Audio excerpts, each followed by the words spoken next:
अस्सलाम वालेकुम। आज हम लोग 9th की न्यू बायोलॉजी बुक के चैप्टर 5 का नेक्स्ट टॉपिक डिस्कस करने जा रहे हैं, जो कि हमारे पास है इमर्जेंट प्रॉपर्टीज़। ठीक है, तो इसमें सबसे पहले वो बात करते हैं कि इमर्जेंट का अगर हम लोग मीनिंग देखें तो जब हमारे पास एक चीज़ दूसरी चीज़ से मिलती है, ठीक है, वो उसके अंदर इमर्ज हो जाती है, जज्ब हो जाती है। ठीक है, तो उससे पैदा होने वाली जो खसूसियात होती हैं, उन खसूसियात को हम लोग इमर्जेंट प्रॉपर्टीज़ कहते हैं।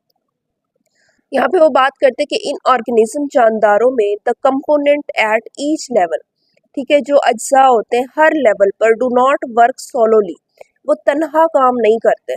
ठीक है, अब अगर हम देखें एक जानदार में एक अगर हम लेवल की बात करें तो हम लोगों ने देखा था कि एटम से जो है ये लेवल स्टार्ट होता है। एटम के मिलने से मॉलिक्यूल बनता है, मॉलिक्यूल के मिलने से ऑर्गेनेली बनती है, ऑर्गेनेलीज के मिलने से सेल बनता है। तो हर एक लेवल होता है। ठीक है, तो वो कहते हैं कि हर लेवल पर कंपोनेंट्स जो हैं वो अलहदा अलहदा तनहा काम नहीं करते।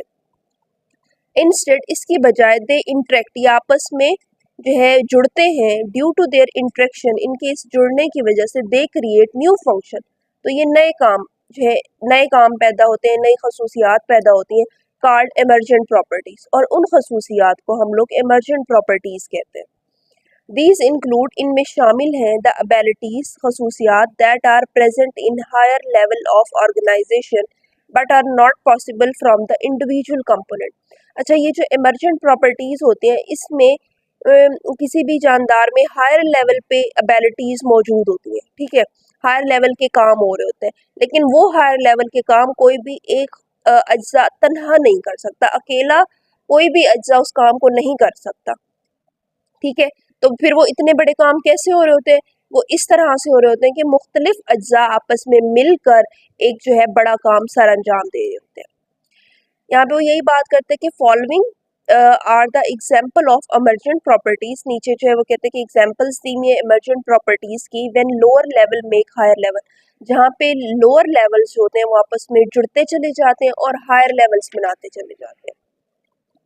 अच्छा जी, सबसे पहले हम लोग स्टार्ट करते हैं फ्रॉम ऑर्गेनेली टू सेल। अब एक सेल जो होता है उसके अंदर मुख्तलिफ ऑर्गेनेलीज पाई जाती हैं। ठीक है, उनके मिलने से जो है एक सेल बनता है। अब यहाँ पे वो यही बात करते हैं कि individual cell have specific function.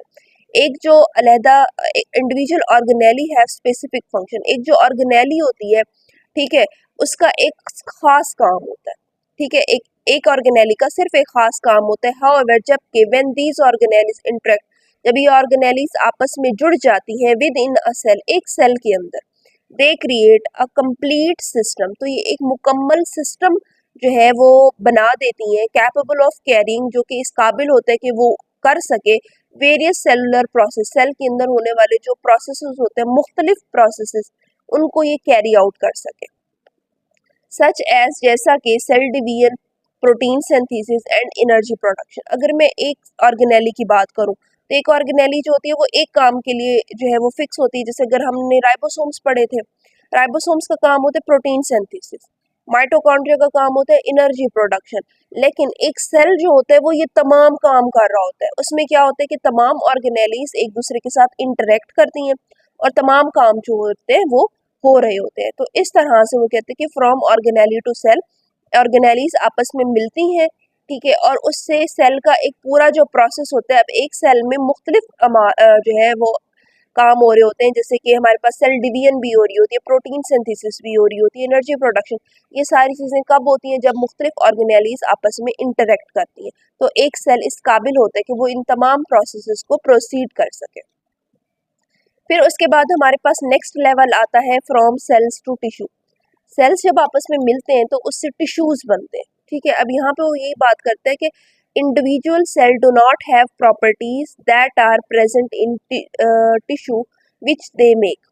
ठीक है, अब वो कहते हैं एक जो इनफरादी सेल होता है उसके अंदर वो खसूसियात नहीं होती जो कि किसी भी टिश्यू में पाई जाती हैं जब वो बन जाता है।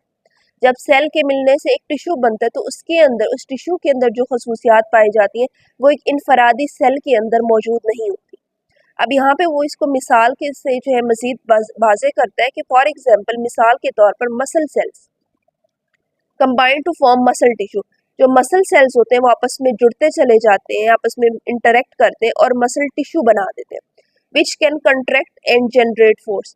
अब मसल टिश्यूज का क्या काम होता है, वो आपस में कंट्रैक्ट होते हैं, ठीक है, खिंचाव पैदा करते हैं और फोर्स पैदा करते हैं उसके नतीजे में, जबकि मसल सेल्स ये काम नहीं कर सकते। मसल सेल जो है फोर्स जनरेट नहीं कर सकते, कंट्रैक्शन पैदा नहीं कर सकते, ये मसल टिश्यू कर सकते हैं। तो मसल सेल के मिलने से जो है टिश्यूज बने, मसल टिश्यूज, और मसल टिश्यूज जो काम कर सकते हैं वो मसल सेल्स, एक मसल सेल इनफरादी तौर पर नहीं कर सकता। नेक्स्ट फिर हमारे पास आ जाता है फ्रॉम टिश्यूज टू ऑर्गन। जब टिश्यूज आपस में मिलते हैं तो उससे हमारे पास ऑर्गन बनता है। यहाँ पे वो बात करते हैं कि an organ perform complex function, एक जो ऑर्गन होता है वो कम्प्लेक्स फंक्शन परफॉर्म करता है that it's individual tissue can not perform, जो कि एक इंडिविजुअल, एक अकेला टिश्यू जो है जो काम नहीं कर सकता, वो फिर ऑर्गन उतना कम्प्लेक्स काम करता है। अच्छा जी, फॉर एग्जाम्पल अब ऑर्गन किस तरह से बनता है, वो मुख्तलिफ टिश्यूज के मिलने से बनता है, ठीक है, मुख्तलिफ टिश्यूज के मिलने से एक ऑर्गन बनता है, और ऑर्गन जो काम कर सकता है वो एक सादा टिश्यू जो है वो काम नहीं परफॉर्म कर सकता। यहाँ पे वो मिसाल में कहते हैं कि for example the heart is compose of, जो हमारा दिल होता है वो बना हुआ होता है ऑफ वेरियस टिश्यूज, मुख्तलिफ टिश्यूज से बना हुआ होता है, ठीक है। अब उन मुख्तलिफ टिश्यूज में क्या आता है, इंक्लूडिंग मसल टिश्यू, उसमें मसल टिश्यू भी होते हैं, कनेक्टिव टिश्यूज भी होते हैं, एपिथेलियल टिश्यूज भी होते हैं। ये तमाम टिश्यूज मिलकर हार्ट के फंक्शन को परफॉर्म करते हैं। The coordinated interaction of these tissues, अब वो कहते हैं इनकी जो आपस में मिलकर इनका जो काम करना है इन टिश्यूज का, अलाउ, ये इजाज़त देते हैं द हार्ट, दिल को, टू पंप ब्लड, ताकि वो खून को जो है वो पंप कर सके थ्रू आउट द बॉडी, पूरे जिस्म में, ठीक है। अब सिर्फ मसल टिश्यू ऐसा नहीं कर सकते, सिर्फ मसल टिश्यू इतनी कंट्रैक्शन प्रोड्यूस नहीं कर सकते कि ब्लड को जो है पूरी बॉडी में पंप कराया जा सके। तो वो यहाँ पर क्या होता है, मुख्तलिफ टिश्यूज जो है वो आपस में इंटरेक्ट करते हैं और उसके नतीजे में हार्ट जो है वो पंपिंग ऑफ ब्लड को प्रोसीड करा सकता है पूरी बॉडी के अंदर। तो इस तरह से ऑर्गन जो है वो अपना काम कर रहा होता है। नेक्स्ट हमारे पास आ जाता है from organ to organ system.